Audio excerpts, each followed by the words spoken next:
बिहार में असदुद्दीन ओवैसी तेजस्वी के लालटेन में छेद कर देंगे और इससे क्या होगा कि लालटेन का पूरा तेल चू जाएगा और बाती जल करके अपने आप खत्म हो जाएगी और रोशनी बिल्कुल नहीं देगी। इस पे हम अभी तुरंत चर्चा करेंगे, लेकिन इससे पहले आपको बता दें कि चिराग पासवान ने बिहार की जनता के बारे में बताया है कि जनता कैसे राजद के जंगल राज की ओर फिर से जा सकती है। ये राजद वाले और कांग्रेस वाले कितना भी चिल्ला चिल्ला कर बोल ले, लेकिन बिहार की जो जनता है वो कम से कम राजद के खेमे में तो नहीं ही जाएगी। और यहीं से प्रशांत किशोर के लिए एक बड़ा दरवाजा खुल रहा है जिसका हम चर्चा करेंगे।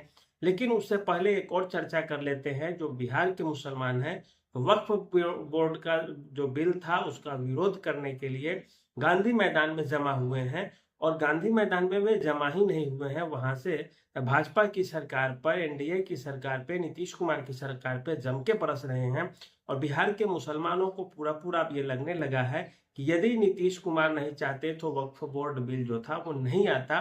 नीतीश कुमार ने उस बिल का समर्थन दिया है, समर्थन किया है उस बिल का। इस कारण से वक्फ बोर्ड बिल बन पाया। इस कारण से मुसलमानों में भारी नाराजगी थी, लेकिन समय के साथ साथ ये चीजें लोग भूल रहे थे। लेकिन इसे तरोताजा किया है किसने? तो राजद के कुछ मुस्लिम नेताओं ने और बिहार की कुछ अन्य पार्टी जैसे कांग्रेस जैसी अन्य पार्टियों के नेताओं ने भी मिलकर के।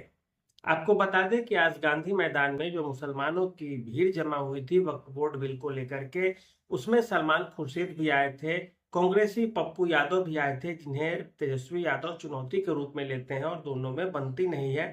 तेजस्वी यादव भी मौके पर मौजूद थे। तेजस्वी यादव आए हैं, खूब भाषण दिए हैं कि भाजपा की सरकार जाने वाली है, नीतीश कुमार का नामो निशान मिटने वाला है, अब सब कुछ बिहार में सही नहीं चल रहा है, संविधान बचाना मूल उद्देश्य है।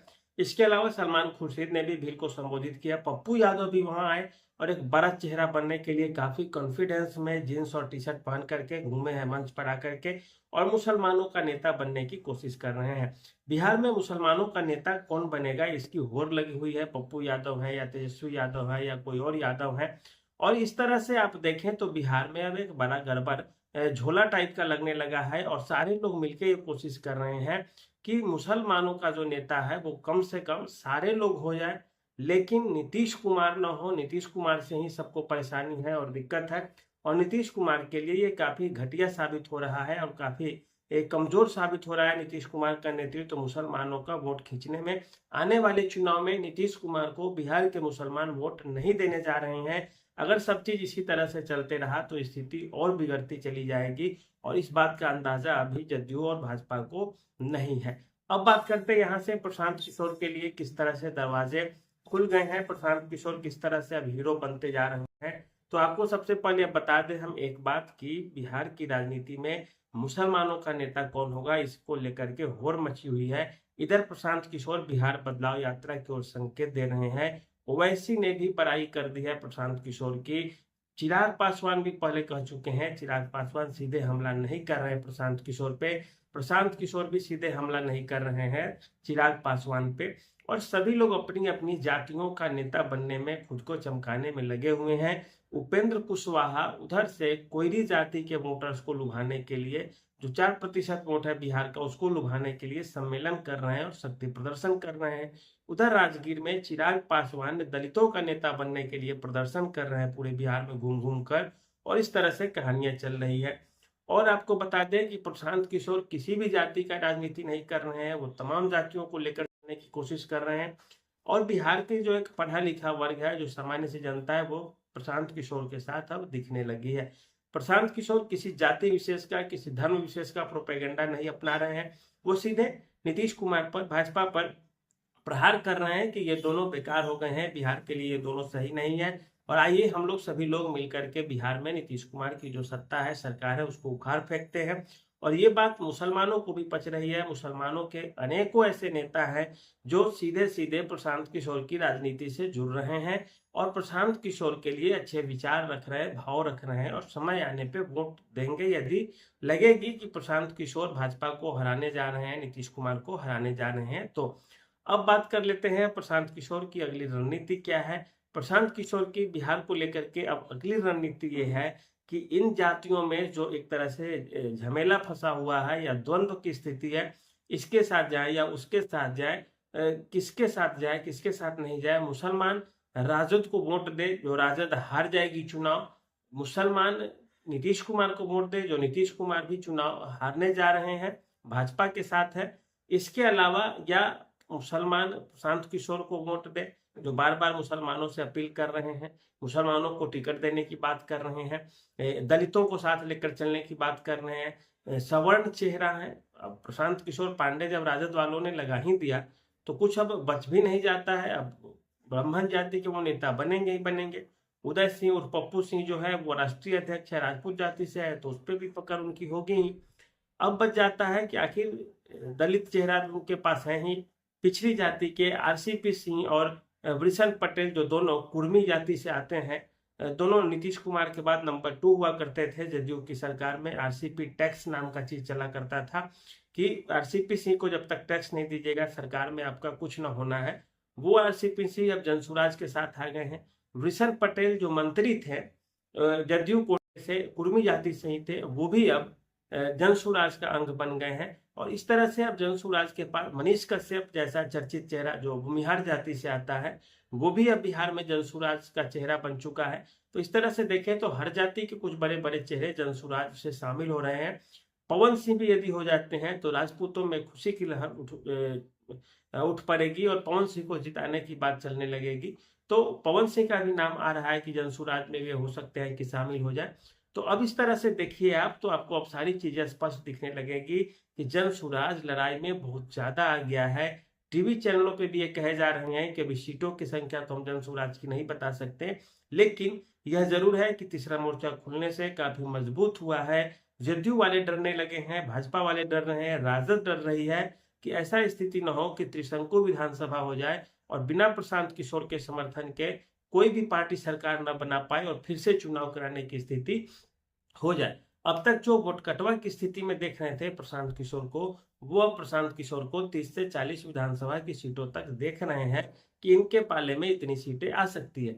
लेकिन स्थिति बदल भी सकती है तब जब जनसुराज वाले चिराग पासवान को अपना मुख्यमंत्री घोषित कर देते हैं यदि, तो ऐसे में सीधे सीधे नीतीश कुमार के और भाजपा के पास जितनी वोट बैंक है उससे ज्यादा वोट बैंक हो जाएगी प्रशांत किशोर के पास और चिराग पासवान के पास, दोनों जब साथ मिलेंगे तो। और इसके अलावा जब लगेगा सभी को कि ये भाजपा वाले को हराने जा रहे हैं, तो मुसलमान भी 14-15% सीधे टूट पड़ेंगे और एक तरह से क्या होगा कि सीधे सीधे सरकार बिहार में रातों रात बन जाएगी और इसमें कोई दो राय होगी ही नहीं।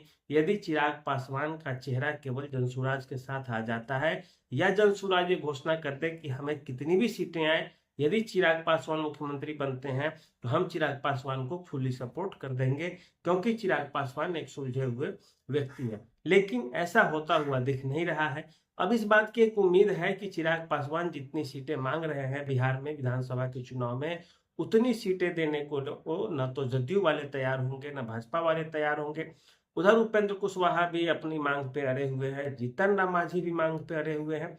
और एक तरह से कुशवाहा, मांझी और चिराग तीनों को मिला लेना, तीनों को मना लेना इतना आसान नहीं है जदयू के लिए, भाजपा के लिए। इसीलिए घर में सबकी दाल नहीं गलने वाली एक चूल्हे पे और बंटवारा होना तय है, अलग अलग चूल्हे जलेंगे।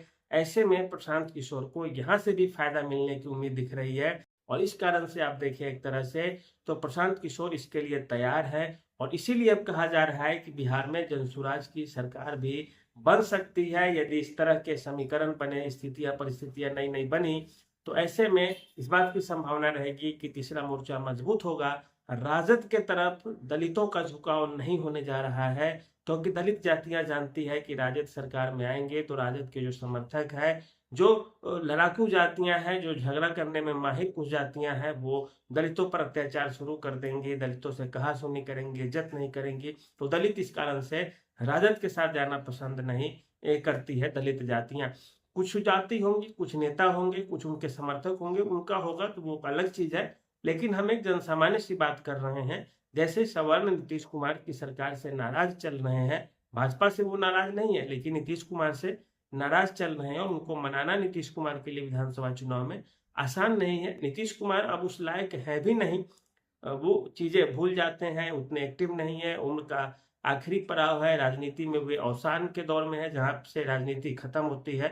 और उनके लड़के निशांत है, वो अभी एंट्री मारना चाहते नहीं, और निशांत की जो छवि है वो भी बहुत एक्टिव राजनेता की तरह नहीं है, जैसे तेजस्वी है, जैसे चिराग है, जैसे प्रशांत किशोर है। तो इस लहर में यदि निशांत आते भी हैं तो वो दब जाएंगे, उछलने का या ऊपर आने का उनको मौका नहीं मिलने वाला। कुल मिलाकर के जो स्थितियां बताई है आपको हमने, ओवैसी साहब ने जो कहा है या जो चिराग पासवान ने कहा है दलितों को लेकर के कि राजद की तरफ वो नहीं जा सकते हैं क्योंकि जंगल राज हो जाएगा। फिर इसके बाद ओवैसी ने जो कहा है कि हमें अब इंडिया गठबंधन में शामिल करो, हमें सीटें दो, नहीं तो हम सभी सीटों पर चुनाव लड़ेंगे और इंडिया गठबंधन वाले का नुकसान होगा, बुरा हाल होगा, और इससे सीटों की संख्या घटेगी और भाजपा जदयू आगे बढ़ने लगेगी।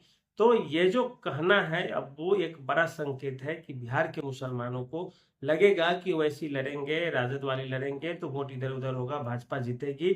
उससे अच्छा है कि जो भाजपा जदयू को चुनौती दे रहा है जनसुराज वाले, जिसके साथ सवर्ण भी है, दलित भी है, पिछड़ी जातियां भी है, तमाम तरह के लोग हैं, कुर्मी नेता भी हैं, तो उसको सपोर्ट किया जाए वो ज्यादा फायदेमंद होगा। और ये प्रशांत किशोर के लिए, बिहार की पार्टी जनसुराज के लिए काफी फायदेमंद होने जा रहा है, क्योंकि लोगों को लगने लगेगा कि अब जनसुराज की सरकार बनने जा रही है, उसमें अब कोई देर नहीं है। तो इससे प्रशांत किशोर को काफी फायदा होगा और उनकी राजनीति और ज्यादा चमकने वाली है। ऐसे भी उनकी तैयारी काफी जोर शोर से चल रही है, आप देखे होंगे वो मांग किए थे पेंशन बढ़नी चाहिए, तो बिहार की सरकार ने पेंशन को बढ़ा दिया है, 400 से 1100 कर दिया है। सम्राट चौधरी जैसे नेता बोलने लगे हैं कि जो प्रवासी मजदूरों की समस्या है उसका समाधान होना चाहिए, जो बाहर में बिहारी काम करते हैं उन्हें बाहर वापस बिहार बुलाया जाना चाहिए। और ये बस स्पष्ट और साफ साफ सा दिखने लगा है कि कहीं ना कहीं खेल अब चलने लगा है। प्रशांत किशोर का कद जो है उसको स्वीकार कर लिया गया है, उनकी भूमिका को स्वीकार कर लिया गया है, उनकी जो मांग है उससे नीतीश और भाजपा डरने लगे हैं। और ये तमाम चीजें जनसुराज के लिए काफी फायदेमंद होगा, प्रशांत किशोर के लिए फायदेमंद होगा। तो बने रहिए हमारे साथ, आगे कुछ अपडेट आएंगे तो आपको हम देंगे। आज के लिए इतना ही, धन्यवाद, नमस्कार।